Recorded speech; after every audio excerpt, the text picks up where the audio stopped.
Hello students, welcome to university academy YouTube channel. आज हम लोग रीजन ऑफ कन्वर्जेंस में फिफ्थ टॉपिक डिस्कस करेंगे जिसका नाम है ROC for infinite duration left sided anti causal signal. Previous classes में हम ऑलरेडी 4 टॉपिक्स डिस्कस कर चुके हैं, जिसमें फर्स्ट टॉपिक का नाम था ROC for finite duration right sided causal signal. Second topic का नाम था ROC for finite duration right sided for left sided anti causal signal. Third topic का नाम था ROC for finite duration two sided non causal signal. Fourth topic, शुरू के 3 हमारे finite duration के लिए थे।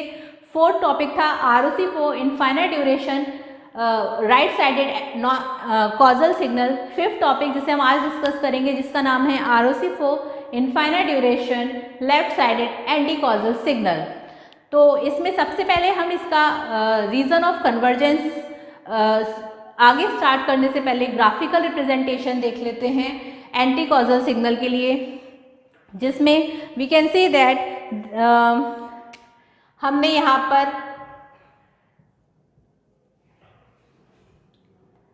एन सिग्नल लिया है हॉरिजॉन्टल लाइन पे और वर्टिकल लाइन पर हमने एक्सएन सिग्नल लिया है।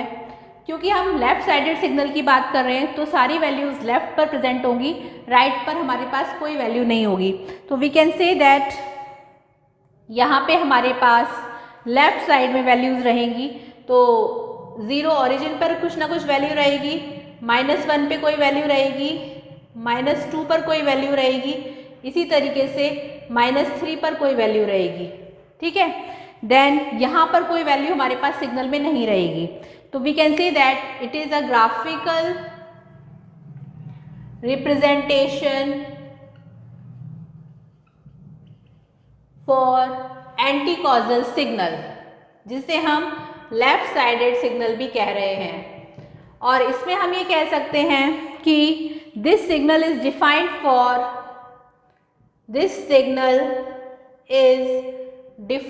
for n is less than equal to 0। n less than equal to 0 के लिए ये सिग्नल हमारा डिफाइंड रहेगा।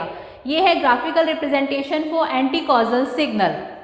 अब यहाँ पर हम आगे डिस्कस कर लेते हैं। यहाँ जो वैल्यू है हम इसको कह सकते हैं कि xn जो है वो हमारे पास n less than equal to 0 के लिए वैल्यू प्रेजेंट है। ठीक है, अब यहाँ पे हम कह सकते हैं कि let xn is equal to R2 की पावर n, जहाँ पे n should be less than equal to 0। अब यहाँ पे हम xz की टर्म में, z ट्रांसफॉर्म की टर्म में अगर हम इसे लिखना चाहें तो we can write xz is equal to summation n is equal to -infinity to infinity xn z minus n। ये फॉर्मूला हम ऑलरेडी जानते हैं। अब यहाँ पर ये तो हमारे पास इनपुट सिग्नल है xn, हम इसे z ट्रांसफॉर्म की फॉर्म में लिखना चाहेंगे तो ये फॉर्मूला यूज़ करेंगे। इसकी कोई नीड नहीं है, ये वाला पार्ट मैं रफ कर देती हूँ।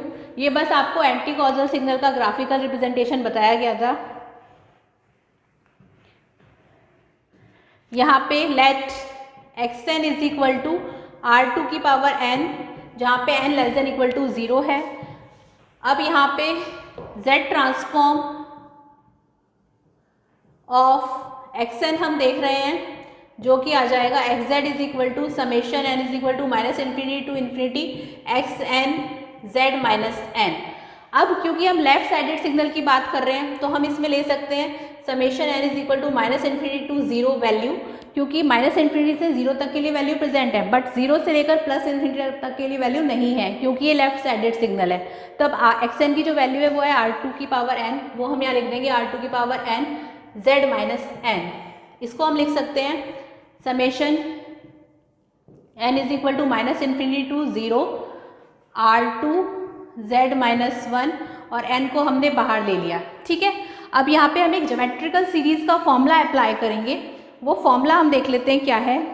उसमें हम अपना पहले देख चुके हैं उसके बारे में यहाँ पर कि उस फॉर्मूले में, अच्छा इस फॉर्मूले को हम इस तरह से भी लिख सकते हैं कि अगर हमारे पास ये -इन्फिनिटी से 0 है तो we can also write n is equal to 0 to infinity, क्योंकि फॉर्मूले में हम यही यूज़ करते हैं तो हम इसे ये लिख सकते हैं। ठीक है, n इज इक्वल टू 0 से इन्फिनिटी R2 की power n z minus n।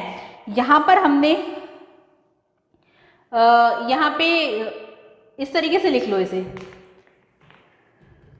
R2 inverse z की पावर n, मतलब जब ये माइनस इन्फिनिटी से 0 था तो ये R2 z इनवर्स n था, और जब हम इसे 0 से इन्फिनिटी लिख रहे हैं तो ये वैल्यू हमारी R2 इनवर्स z हो गई इस तरह से।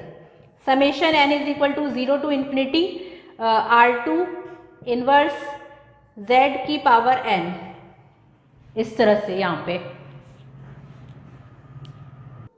यहाँ पर हम infinite geometrical series formula use कर लेते हैं, तो इसमें हम वो फॉर्मूला लगाएंगे, तो ये बाकी पार्ट रफ कर देते हैं, इसकी कोई नीड नहीं है। तो इनफाइनाइट ज्योमेट्रिकल सीरीज फॉर्मूला हमारा हो जाएगा by using infinite geometrical series, sum formula हम यूज कर रहे हैं यहाँ पे, सीरीज सम फॉर्मूला।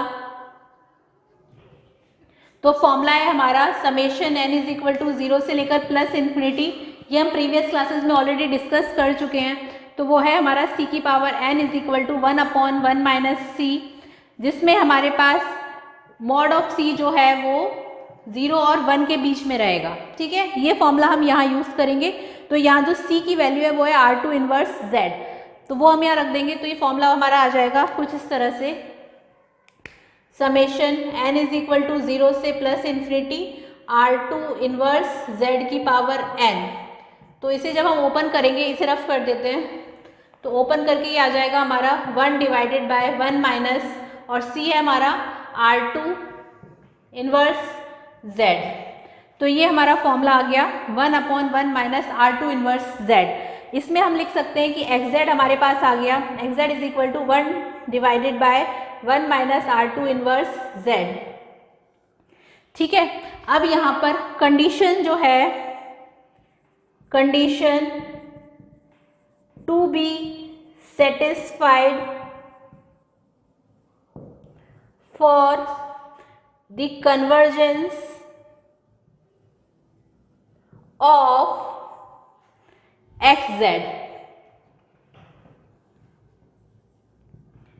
वो कंडीशन क्या होगी जो सेटिस्फाइड होनी चाहिए फॉर द कन्वर्जेंस। वो कंडीशन जो है वो हम यहाँ ऊपर लिख देते हैं, इसे रफ कर देते हैं, इसकी कोई नीड नहीं है।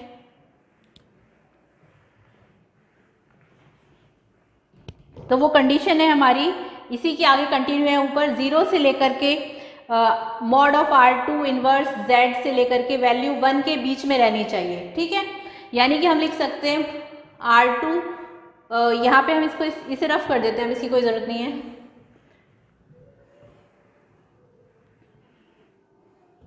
तो इसे हम लिख सकते हैं mod of z divided by mod of R2 should be less than 1, so we can say that mod of z less than mod of R2 होना चाहिए, ये वैल्यू हमारे पास रहनी चाहिए। अब इसी का यूज़ करके हम ROC फाइंड कर लेते हैं। तो ये पूरी जो है वो ये condition to be satisfied for the convergence of xz is mod of R2 inverse z is in between 0 to 1, जहाँ पे mod of z divided by mod of R2 less than 1, जहाँ पे mod of z less than हमारा R2 है। अब हम इसमें इस वैल्यू को यहाँ ऊपर लिख लेते हैं, mod of z less than mod of R2, इसी से हम इसकी ROC देख लेते हैं। अब यहाँ पे R2 रेडियस का हम पहले तो हम एक रियल एक्सिस ड्रॉ कर लेते हैं हॉरिजॉन्टल लाइन पर, और वर्टिकल लाइन पर इमेजिनरी एक्सिस। ये हमारा z प्लेन है, और यहाँ पे हमने R2 रेडियस का एक सर्कल ड्रॉ कर लिया, तो वो हमारा इस तरह से आ जाएगा। ये R2 रेडियस का एक सर्कल है हमारा, और जो ROC है वो हमारी अंदर की तरफ होगी इस तरह से, ये हमारी ROC है।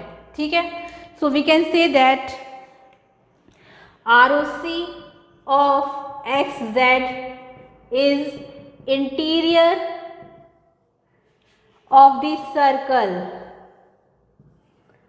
Of radius R2। So ROC हो गया हमारा, ROC of XN is equal to R2 की power n, n less than equal to 0। ये हो गया हमारा ROC for infinite duration left sided anti causal signal. Next class में हम लोग ROC for infinite duration two sided non causal signal discuss करेंगे। तब तक आप इसे अच्छे से पढ़ें, और अगर आपको कोई भी डाउट है तो मुझे कमेंट सेक्शन में जाके बता सकते हैं। और अगर आपको हमारा ये YouTube चैनल पसंद आया तो उसे ज़्यादा से ज़्यादा लाइक, शेयर और सब्सक्राइब करें। नेक्स्ट क्लास में फिर हम आगे के टॉपिक डिस्कस करेंगे। तब तक आप इसे अच्छे से पढ़ें, और इसके हैंड रिटन नोट्स आप डिस्क्रिप्शन बॉक्स से डाउनलोड कर सकते हैं। Thank you.